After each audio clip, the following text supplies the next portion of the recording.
Hello, I am Joel McLeod. And I'm Roland Tanner. And welcome to episode 75 of the 905er. Today marks the start of Pride Month. This month, the Pride flag has taken on a more poignant meaning than in recent years. The failure of the Halton Catholic District School Board to raise the Pride flag has sparked a debate within the 905 region, particularly over the importance of the flag to the 2S LGBTQ+ community, as well as that of symbolism overall to marginalized communities. While this month the Pride flag will not be waving over the schools of the Halton Catholic School Board, it will be at crosswalks in the town of Oakville. The town has passed a motion to paint some of the crosswalks downtown the colors of the Pride flag. This was done in response to a grassroots movement carried out by high school students of the Halton District School Board, the public board. Today, some of those students join us. Hannah Strom and Annie Wang are members of the Gay Straight Alliance Club at Iroquois Ridge High School in Oakville. Their teacher, Caitlin Grieve, accompanies them to share their story with us about mobilizing and advocating to the town council on this important issue. Joining them as well will be Whitney Ross of Halton Pflag. Halton Pflag is the local Halton region chapter of Pflag Canada. It is a national nonprofit organization that offers peer-to-peer support for 2S LGBTQ+ individuals and families. She is here to help us give a broader perspective on the importance of the flag to the community and why it is so important to continue to raise and fly the flag today. A quick editorial note before the episode begins. There were some technical issues in regards to Hannah's recording. We were required to re-record her responses, and I want to assure our listeners that her answers are hers and unedited on our end. Personally, we would like to extend an appreciation to her for helping us to complete this episode on time. Finally, before we begin, we'd like to remind our listeners to support this podcast by joining our Patreon. By becoming a 905er yourself, you can help us tell the stories such as this one, as well as our coverage of Hamilton municipal politics, its LRT struggles, development along the Greenbelt, expansion into First Nations territories in Caledonia, and many other stories that are important to the 905 region. For only a few dollars a month, you'll be helping us tell your stories. Also, when you sign up, we'll send you a nifty card decal, so you'll be able to tell everyone that you are a 905er yourself. Of course, all from a safe social distance in your car. A link to sign up is in the show notes. And now, on with the show.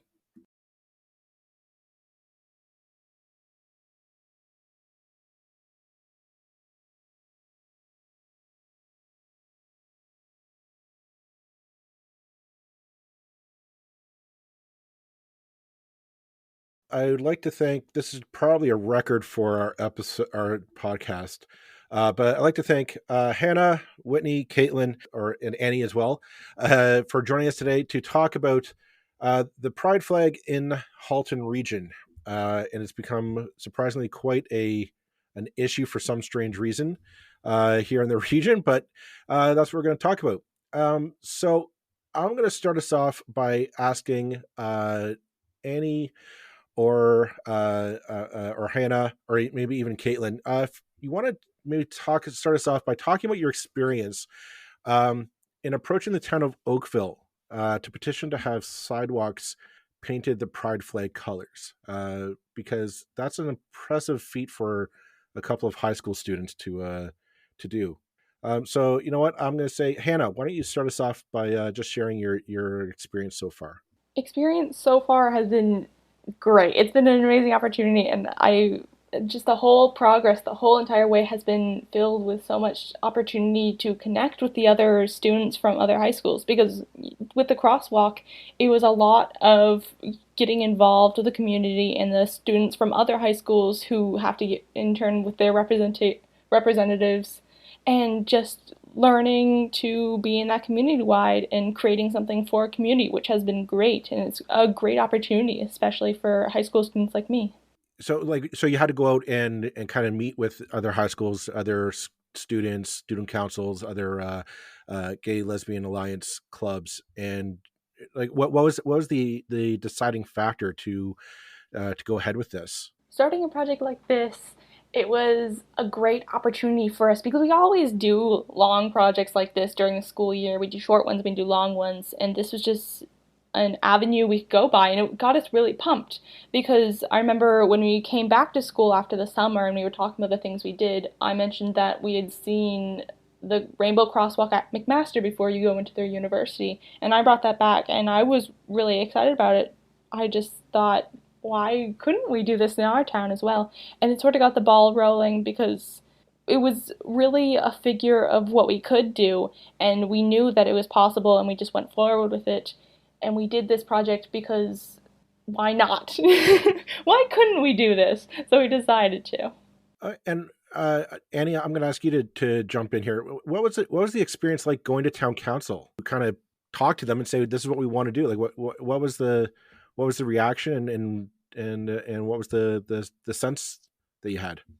Yeah, well, absolutely. So we actually just drafted a letter back in December. So with Miss Grieve's help and her sister, who works with another town, we were able to formulate a really coherent letter to send to the town.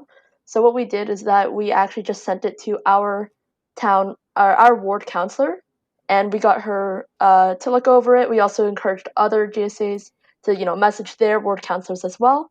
So I actually didn't get to speak in any town councils. So our counselor, Councilor Lashina, spoke on our behalf, which was really cool. But we got to watch the whole process happen. We got lots of approval for it. Councilor Lashina was on board, as was, I think, everyone else we talked to as well. So it was a really cool experience getting to see how the town worked. So our direct question, you, Caitlin. So how does this start as a something that came from your students? So they came to you and said, "Miss Grieve,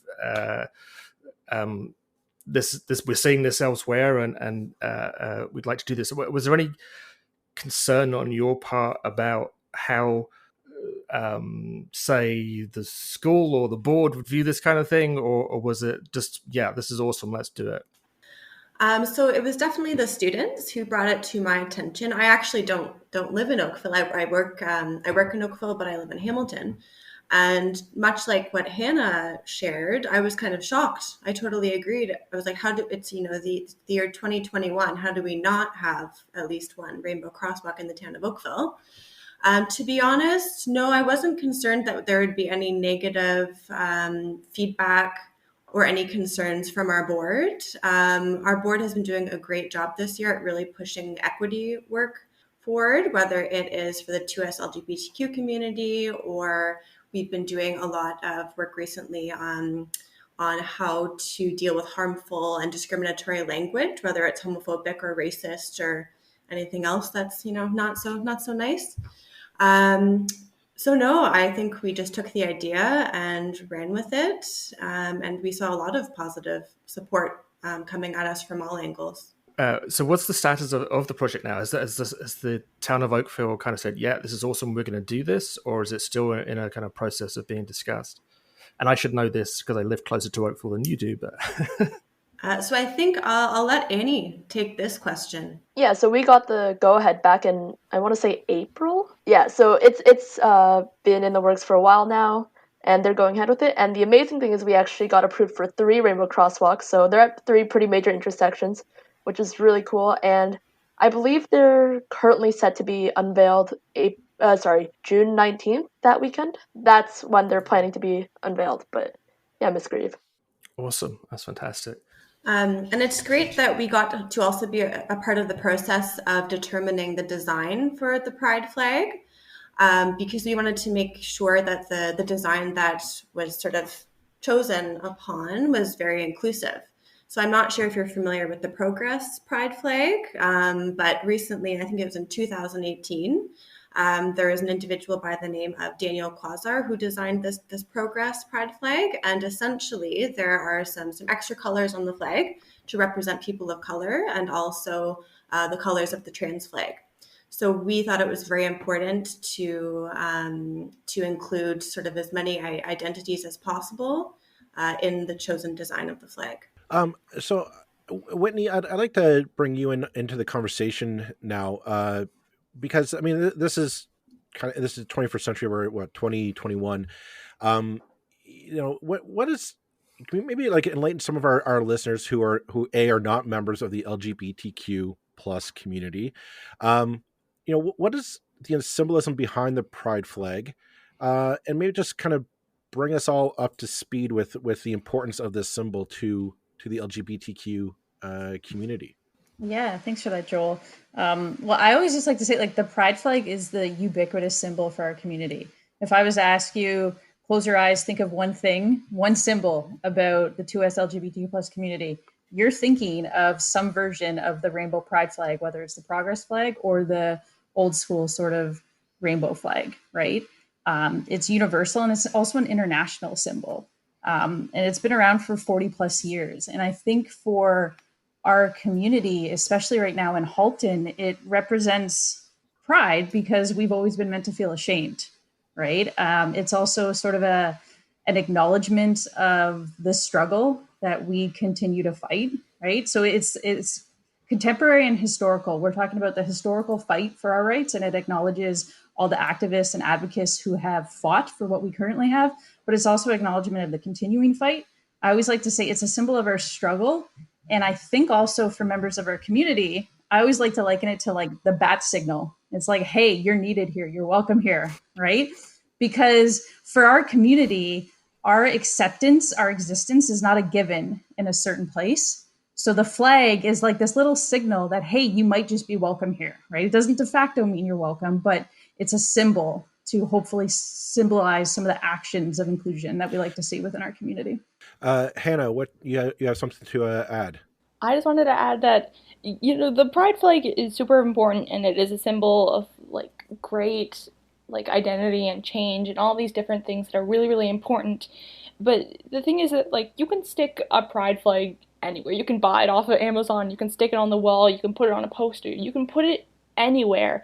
But the fact that we wanted to put it into a crosswalk meant a lot more, and that it's like something that you put into the ground and people walk on it and they walk across it, and it's not even like, even if you don't see LGBT people all the time, the crosswalk is there and you know that the community walks among you. And even if you don't talk with them as you're walking across the crosswalk, they are there and they're in the crowd, and the people who are LGBT and walking on that crosswalk, it's just a symbol for them to show that this is their footsteps. And it's really a great community marker, and it's way more important. Like, it's important that it's not just a flag on a wall. That's a really nice point, Hannah, that has not occurred to me before, that the crosswalks are actually something you engage almost physically with. I mean, obviously there's been a lot of talk about flags lately, and not they're very, very important.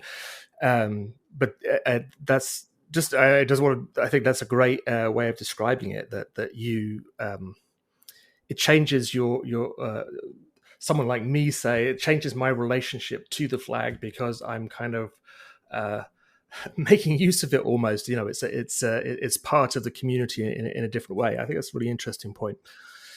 Now, I mean, obviously, what you've done is I think the vast majority of people in the world would think was a really good news story. And we come, Whitney, to the Halton Catholic School Board's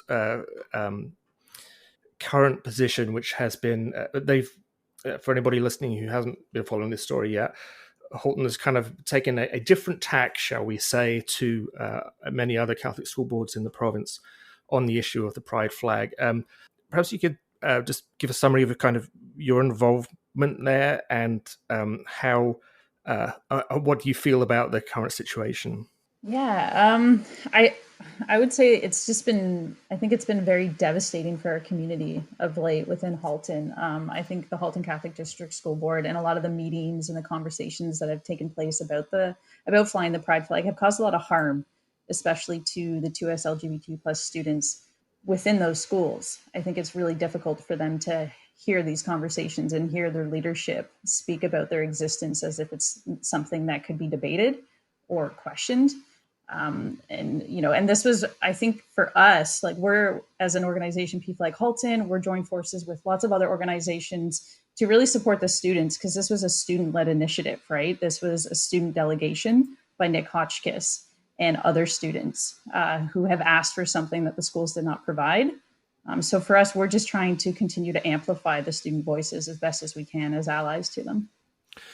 On that note, as a representative of the LGBTQ plus community, Whitney, I want to know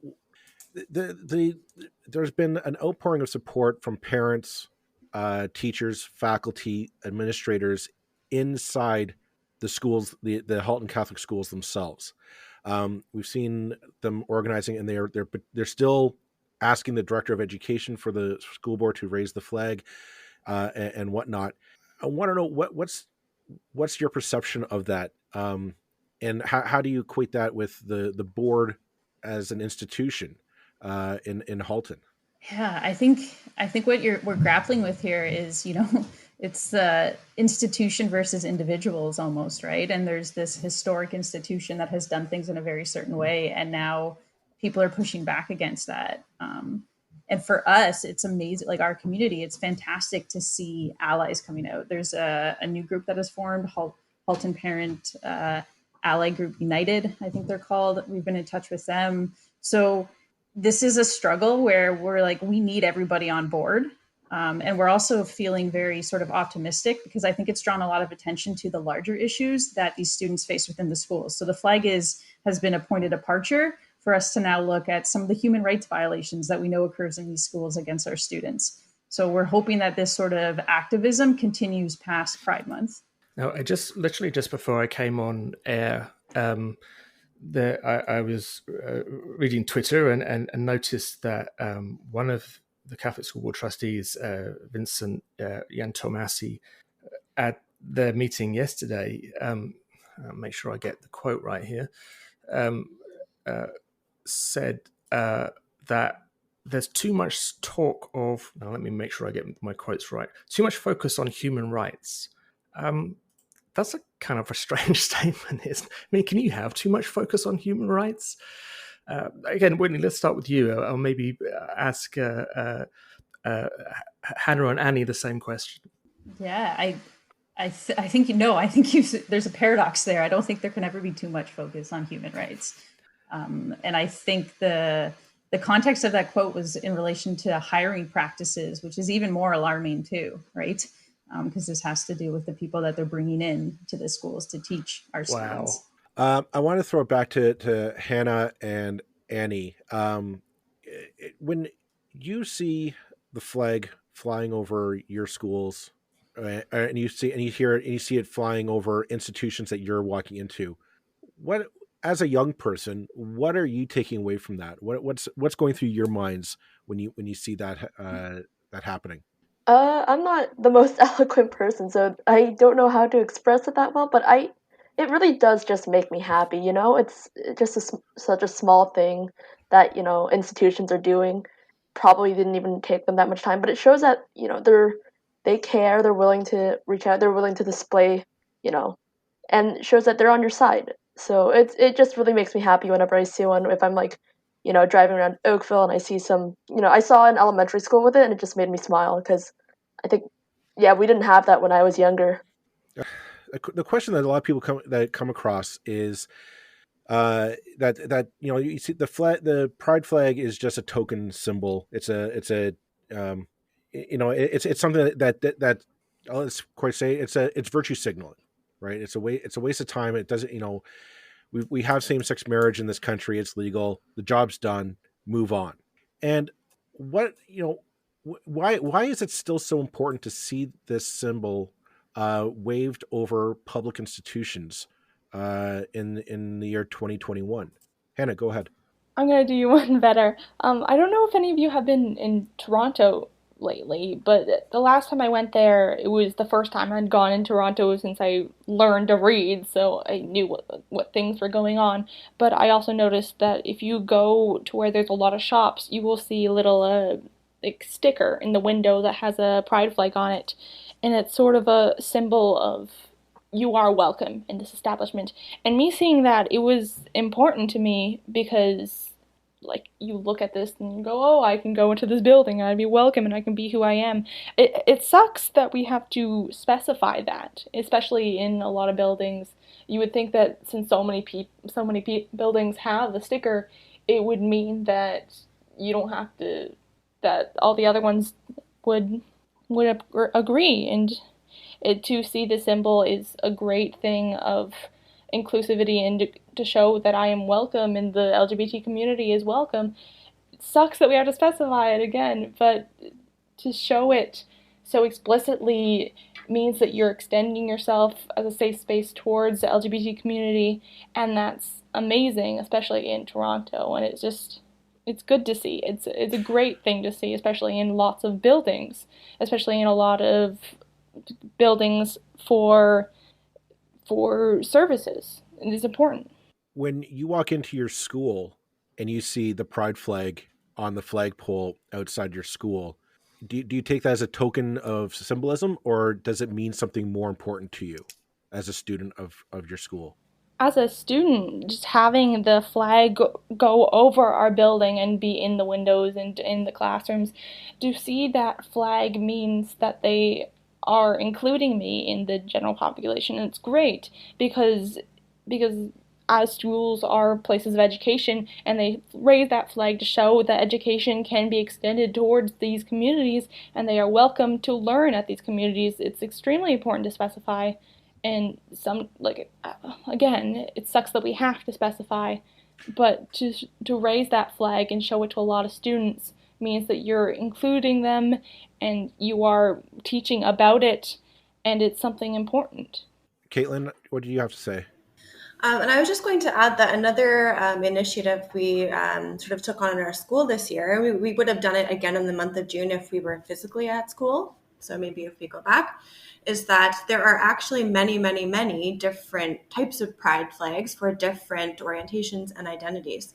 So I believe it was in December, we had in sort of the main street of our school about 15 or so different pride flags hanging up so that staff and students could walk around, as well as a little description underneath each one with just some general information about that specific identity or sexual orientation. So I think it was, as Whitney mentioned, the sort of traditional the traditional pride flag is sort of an over-encompassing symbol for the community, but it's important to note that there are so many different flags for different orientations and identities. Whitney, you wanted to chime in as well. Yeah, I think it's okay that the pride flag is a symbol, right? Rituals and symbols are so important to communities, right? It's how communal identity is formed. And so certainly I think for marginalized or equity denied communities, those symbols become even more important. So even just the ritual of us coming together on June 1st or sometime during the first week of June to put that symbol of our community up, like that, it's a symbol, but what does it symbolize? Right? It symbolizes our acceptance, our inclusion, our ability to exist despite continued attempts to erase us from society. So I think it's okay that they're symbols. And I would say a lot of the folks that push back against the pride flag as being this token symbol are the ones who it's not meant for, right? And so I think that's important to take into consideration too. So yeah, I think it's a really important point that symbols are a start, but they're such an important start. I mean, it's that doesn't mean that we're exempted from then taking actions that are meaningful to ensure that everybody who is LGBTQ plus feels welcome and accepted in our society. But you got to start with those symbols, and the getting away from this feeling that somehow this is still a controversial issue is so disappointing. Now, sorry, Annie, I was interrupting you. Please go ahead. Yeah, so I was gonna say, just because like the symbol doesn't mean anything to one person doesn't mean anything at all. Like certainly there's a lot of, I'd say religious symbols that obviously don't apply to me, but they definitely have meaning to so many people across the world. So I don't see, so just because it means something to me doesn't mean that, I just think they're really important. And 2 years ago when we had our grade 8 orientation, I'd have some of the grade 8s who were coming to Iroquois who would tell me, oh wow, it's really cool that you had this up, and they were so happy, and it because they probably didn't have that up in their elementary school, so it definitely meant a lot to them, and it was nice seeing them be so happy about something. I think it's a good point that everyone is making, is that the importance of symbols in our society, as you said, Whitney. It's important to have these things in public and visible, where um, as signs that groups of people are welcome in public spaces. Um, Coming back to the Catholic school flag issue, we've in the last few months we've had 6 Catholic school boards at last count. So I'm going to try and name them off. So you have Thunder Bay, Waterloo, Durham, Ottawa, Toronto Catholic, and if I'm not mistaken, London as well, have all elected one way or another to fly the flag. Halton is the only one that is the outlier by act. I'm not going to say that they voted against it, because they actively just avoided making the decision altogether. So I'll give them that credit. What is your opinion of the Halton Catholic School Board for going this behavior, Whitney? What they have become an outlier in Catholic education in the province of Ontario.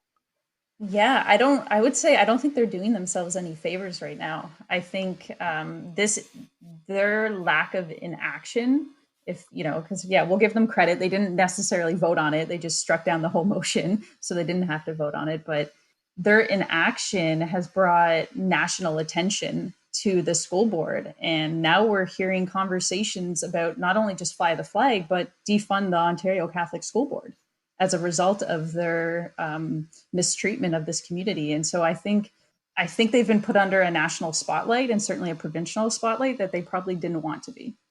I know that now.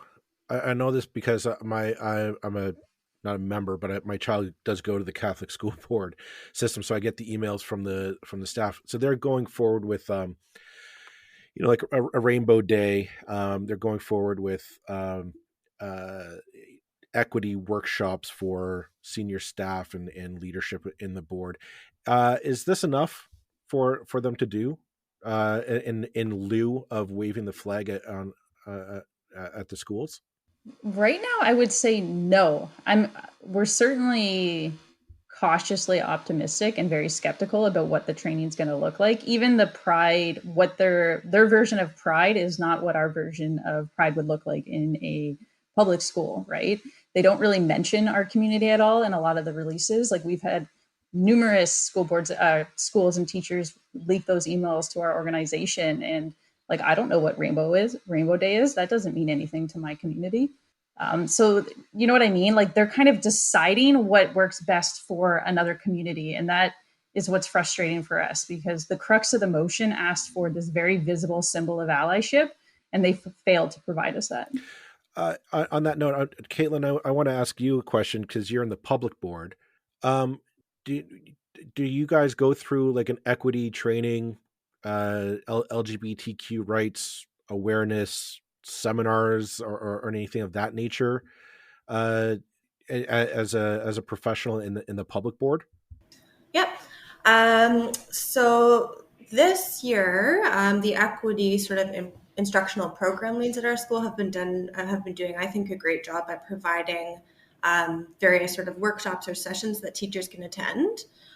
These are voluntary, though. So just speaking for myself personally, after hearing from sort of youth in our schools, what their experiences have been in the classroom, I do feel like even within the Halton School Board, there should be some kind of mandatory or various sessions of mandatory sort of training or information. Actually, our students, including Hanny, I just merged their names, Hannah and Annie, makes Hanny. We are actually going to be speaking directly to the teachers in our school. So they are going to be teaching the teachers at our June staff learning session in response to some sort of not so supportive conversations that unfortunately took place in our school. So there's still a lot of work to be done, whether it's in the Catholic or the Halton School Board. So yeah, lots of work to be done, but lots of good news as well.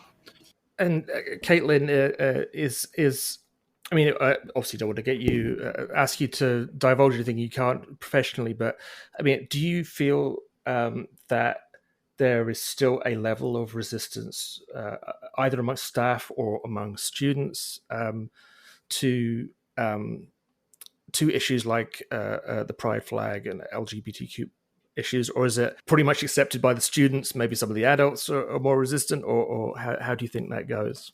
Sure. So I think it doesn't necessarily matter whether it's the staff or the students. I think at both sort of levels, people are at different we had different sort of comfort levels or knowledge levels.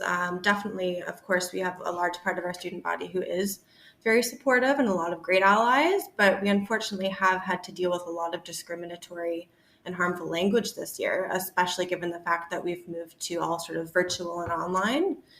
And same thing with our staff. There's a lot of staff who are very open and supportive, and looking to do anything they can to make their classrooms more inclusive for all. And then there are other staff who still have more to learn, especially when it comes to using gender-neutral language or using the students' preferred pronouns. So I would say whether it's staff or students, it's sort of a mixture. And once again, there's just a lot of work still left to do. So I want to bring this kind of back around, and in regards to the pride flag, with the work that still needs to be done to talk about equity and to talk about inclusion and just fairness and recognition of basic human worth, is the pride flag just a great kind of equalizer, just a good starting point to start those conversations, to send a message of, you know what, we all have some inherent worth in this dialogue that we need to have to go forward, to ensure that we're all treated like, you know, basic human beings. This question's not directed to anyone. I'm throwing it out there to anyone if they want to chime in. It's just, you know, the pride flag seems to be such a simple but powerful gesture to a community that's often marginalized by the powers that be. Yet it also is just so met with such resistance for any number of reasons. Yeah, I'm not sure if there's a question in that. There's more just a statement of fact or my opinion on it. Hannah, thank you for saving my bacon. Come on in. Yeah, I'll take this from you. So the pride flag is a symbol. It is the show of great equality and all that, and it's a community marker. But to get rid of the flag and to have it, like, to not fly it, to not put it on the wall, to not have it around, does not get rid of the community, which is why I've always found that some arguments against it could be a bit silly, because just getting rid of the flag does not mean that the community is gone, the community is not going to continue to prosper, that the community is not going to continue to be an influence and be strong. And I find that when people are trying to get rid of the pride flag or not fly it or not put it out in public view where they're explicitly saying we support this, then it's not doing anything against you. It's just like a little accessory for you, I guess. But the thing is that the community, the LGBT community, is going to continue to be there and continue to be working and continue to be in the community, in the social community. They're going to continue to be downtown, and there's nothing you can do to stop it, because while the pride flag is a symbol of great equality and of great connection and of great times, the community is way more important than a flag. It's yeah, I mean, very well said. And it seems such a strange thing. I mean, I'm not the right person to speak on issues of religion, that's for sure. But I seem to recall learning in the dim and distant past that a key Christian principle was love thy neighbor, and the the kind of rallying call, if you like, of LGBTQ plus communities as a whole has been, you know, love is love. It seems, watching the debates that have happened in school boards in recent weeks and months, it didn't seem like both sides of the argument were very loving. There was one side that absolutely was, and there was one side that it was certainly not characterized by love or tolerance, it seemed to me. Whitney, coming back to you now, Pflag is a really important organization in North America as a whole. I know, and in terms of supporting gay and lesbian students and transgender students who are dealing with the challenges of growing up in North America in the current age. Can you tell us a little bit more about the challenges that students still face in school, and how important it is that they receive this, that they receive these feelings of support and tolerance? Yeah, I think sadly a lot of students still feel unwelcome in their schools. Sort of touching upon what Caitlin was sort of mentioning, like there's still a lot of discriminatory behavior. There's a lot of bullying. We have a lot of youth from both school boards within Halton. It's not just a Halton Catholic District School Board issue. This is across, schools in the Halton region where a lot of students have gay slurs hurled at them. We have a lot of issues with trans students and non-binary and two-spirit students not having their pronouns respected, not having, their proper name being respected, the name that they're now using, and continuously being dead named by teachers. And then the bigger issue also as well, within the schools at least, is washrooms, right? We still have a lot of students who are denied their human right to use the washroom that conforms with their gender identity, or corresponds rather with their gender identity. And that's just a small snapshot. And then that's just in school. And then it's sort of a microcosm. It extrapolates from there. We don't have adequate trans healthcare and trans affirming healthcare within the Halton region. This is a huge gap. So a lot of the folks and young youth that we're supporting, we end up having to send them to Toronto or Hamilton because we just don't have that infrastructure here. So there's a real gap of resources for our community within the Halton region. And I think it's the schools is just sort of like endemic of that, if that makes sense. I'm just thinking back. I mean, it's important always to remember this isn't just about, for want of a better way of putting it, being nice to people. This is about, for many children, it can be about life and death, because the suicide rates amongst gay and lesbian and transgender students is always been, and I believe still is, particularly in the transgender community, much higher than the normal levels. It's I'm just thinking back to the It Gets Better campaign a few years ago, and just the I found certainly a incredibly moving thing, but also such a necessary thing because of the dreadful levels of self-harm that were happening to people because they were in homes that wouldn't accept them, or they were going to schools that wouldn't accept them. And I think it's important we just keep that very much front and center. And I know Pflag is one of the organizations that's very important in that regard. It's this final kind of question, I guess, maybe from me anyway. Do you think, I mean, that the Halton story has been discouraging, but do you think the wider story is one that's very hopeful? That Halton is, as I described it a couple of weeks, they're going to lose this. It's just a matter of if. It's a matter of when, not if. Is that how? Let's direct it at kind of all of you. Is that how you feel, that basically this is, despite the attitudes that have been on display in some places, this is on the way out? Whitney, let's start again with you, and then we'll go around. I would say, I think for us, it's definitely it's the start of something. It's devastating that this has happened, but we're also grateful because it's drawn a lot of attention to the issues that our community has always known have been there. These have always existed. We face these every day, and we have, but now it's sort of like folks have become more aware. There's allies coming out of the woodworks now that didn't know they had to be an ally. They didn't know that this was still an issue for us, right? So I think it's the start of something, certainly in terms of building more inclusivity and acceptance for the community within Halton. I think it makes me think of all of the other important social movements that have been happening over the past year. Unfortunately, a lot of them, or fortunately, I suppose, they've all seemed to sort of start with a negative or a tragic incident, but then from that conflict or that tragedy, there does seem to be this movement of allies sort of rising. And just as Whitney highlighted, I think people are realizing that in order to be an ally, you need to be active. Much like we're starting to use when we're talking about racism, you're either sort of racist or you're anti-racist. I think we need to use the same approach here. And I think we're starting to see that in that people are realizing they have to actively engage to combat, homophobia and transphobia.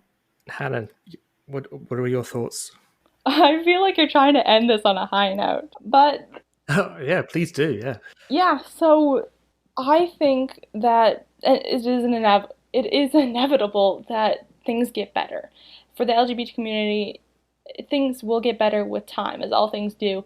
And the reason that happens is because the community is going to continue to grow up. They're going to graduate from school. They're going to enter the workplace. They're going to become teachers and change it on an individual level and make it better for the future people who are part of the community and who need that support.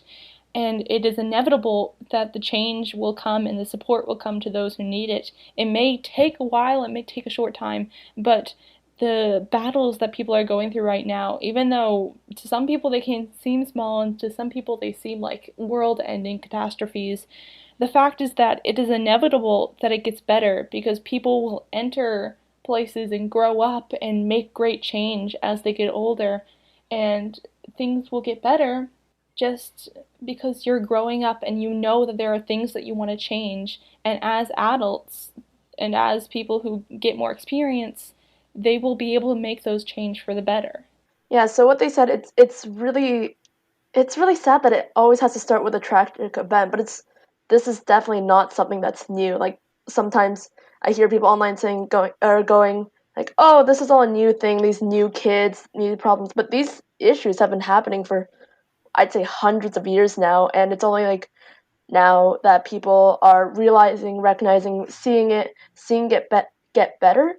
And we've certainly made we've made a lot of progress in LGBTQ acceptance, right? Like, I read an article a few days ago, I think it's like 1 in 6 people in Generation Z identifies LGBTQ+, and that's definitely because, a lot of people are being more open about it, right? Seeing that, the world's a lot more accepting than what it was. It's gotten a long way, even in the past 10 years. Yeah, so that's pretty much my point. I think everything's getting better. Like what Hannah said, it's inevitable that something good will happen, as we've seen it happen before. I'm just going to finish off by saying that I think that's the note to leave this episode off with, because I see that we're coming up on our time limit for this week's episode. So I do want to say thank you to our largest panel ever on the 905.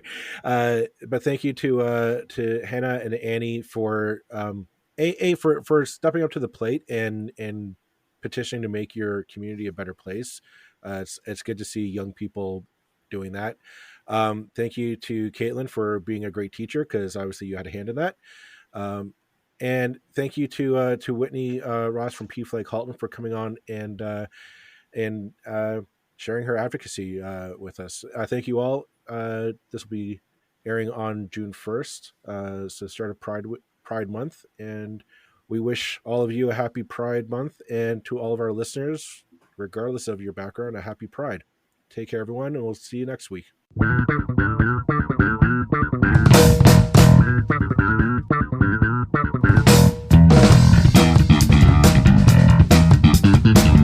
That's it for this episode of the 905er. Thank you for listening. As always, you can send us your feedback, thoughts, and concerns, or ideas for future episodes to our email, info@905er.ca. We'd love to hear from you. You can help us keep the 905er going by financially supporting us through Patreon as well as PayPal. Visit us at 905er.ca and click on the support tab. As well, links are in the show notes for your convenience. Lastly, you can find us on social media. Search for _905er on Facebook, Twitter, Instagram, and LinkedIn. So long for now. See you next time.